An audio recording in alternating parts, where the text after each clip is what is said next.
Looking for something to do with your leftover quinoa? Today we're going to make dirty quinoa. Pretty much like dirty rice, but we're using quinoa instead. So we're going to start with a cup of celery. We're going to saute celery, peppers, and onions together in a medium-sized saucepan over medium-high heat. One of the things I really love about dirty quinoa is that you can throw in some of the extras that you have in your fridge. It helps you to use any leftover peppers that might seem, a little wilted or may have a little bruise or something like that. We always have little pieces of bibs and bobs in our refrigerator where we can't finish a whole onion or can't finish a whole half a piece of celery. So something like dirty rice or dirty quinoa. And as I mentioned, you can use this with jasmine rice. You can probably do it with black rice as well. I did a black rice stir fry the other day with some leftover bibs and bobs that I had, some leftover mushrooms and squash and things of that nature. And it was really good. So dirty rice is generally spicy. So after the vegetables get browned properly, it probably takes about a good 5 to 7 minutes, depending on your pot. It could be as much as 10 minutes for everything to get brown. Your onions should be translucent, which means they should be sort of see-through. I can show you that when we get there. And your peppers should be getting brown. Your celery is softened. At the end of this, we're going to be putting in some garlic. But you never put the garlic in first because garlic burns in like 30 seconds. So you want to saute all of your heartier vegetables, celery, peppers, onions, carrots, whatever your recipe calls for, and put the garlic in at the end so you don't risk burning your garlic. So I'm going to come back in about 7 minutes when this is done, and then we will restart.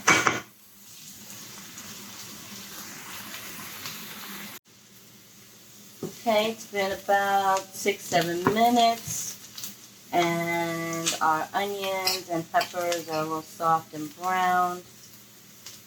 You can see the texture, a little browner.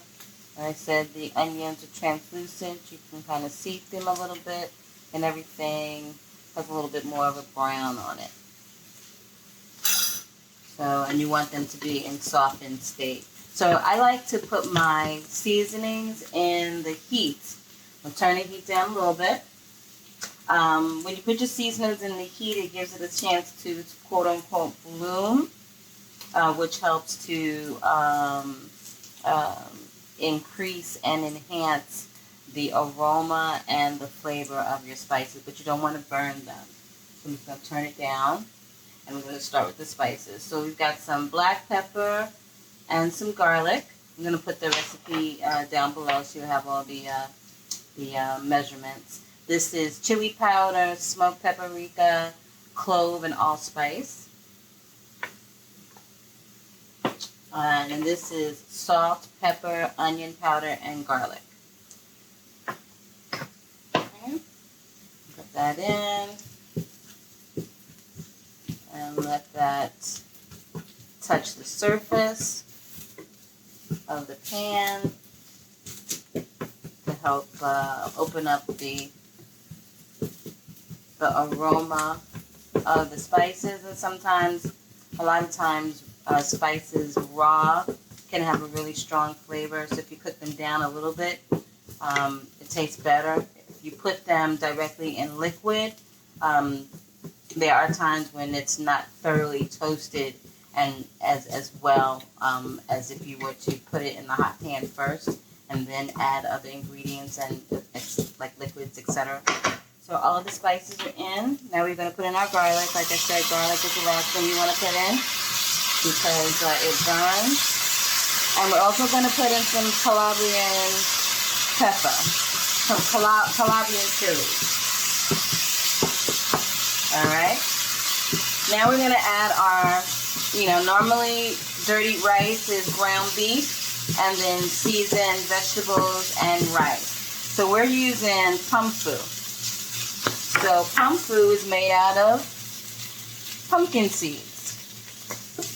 I love pumfu because it's made out of pumpkin seeds. It has a wonderful flavor. This one that I'm using is the sausage one. It has flavors of fennel and all kinds of other spices in it, which is really great for a dirty rice or a dirty quinoa. And now we're going to add our quinoa. So this is tricolor quinoa. It's red, it's black, and then it's the beige, I guess you would say. The beige, the normal color that it comes in. It's called tricolor quinoa. I like that because I like the different colors. The textures are the same. It's just that I like the variety of colors. So now everything, we're just still at a medium heat. And at this point, we're just warming it through. We're just going around and making sure that the pumfu is incorporated. Now, if you didn't want to use pumfu, you could use ground beef if you're eating it. You could use vegan beef crumble. You could take a vegan sausage and crumble it and put it in this as well. One that's, take it out of the casing, like a sausage you might get from field roast, and remove it. The field roast chorizo sausage would probably be pretty delicious in this. And then I find that everything needs a little bit of acid. I love white balsamic vinegar. What I find is that white balsamic is really great with vegetables. It's not as heavy as the darker balsamic, not as sweet, and adds a nice bit of acid to any recipe. So now it's time to taste and see if any of the seasonings need to be adjusted.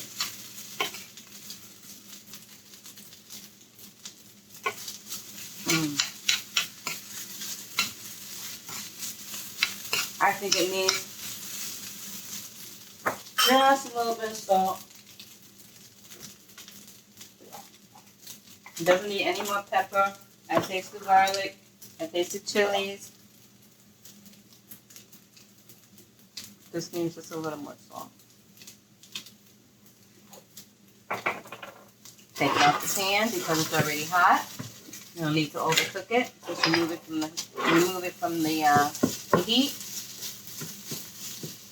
Stir in the salt.